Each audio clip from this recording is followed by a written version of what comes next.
Nicolas Sarkozy, à l'époque président de la République. En effet, depuis une année, nous sommes témoins des agissements déviants de plusieurs équipages de la BAC dans notre quartier. Ils exercent des pressions sur des groupes de voyous en soulageant les trafiquants et les contrebandiers de leurs marchandises illicites. Il ne mâche pas ses mots et déplore. L'impunité pour ces policiers pourris. Enfin, il demande au président De donner des consignes strictes en direction des responsables de ces voyous en uniforme. Omar Djelil s'imagine que cette lettre est un coup d'épée dans l'eau, mais il se trompe lourdement. Un autre homme a brisé l'omerta, Sébastien Benardo. 12 ans de maison, dont 8 à la BAC Nord. Un frondeur, une grande gueule, mais toujours bien noté par sa hiérarchie. Début 2009, il remarque les vols de certains de ses collègues.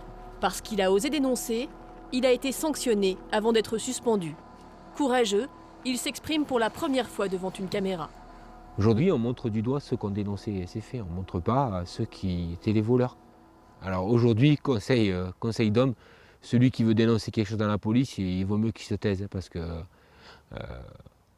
toute la haute instance policière, elle n'écoute pas les policiers qui dénoncent, au contraire, elle les lynche.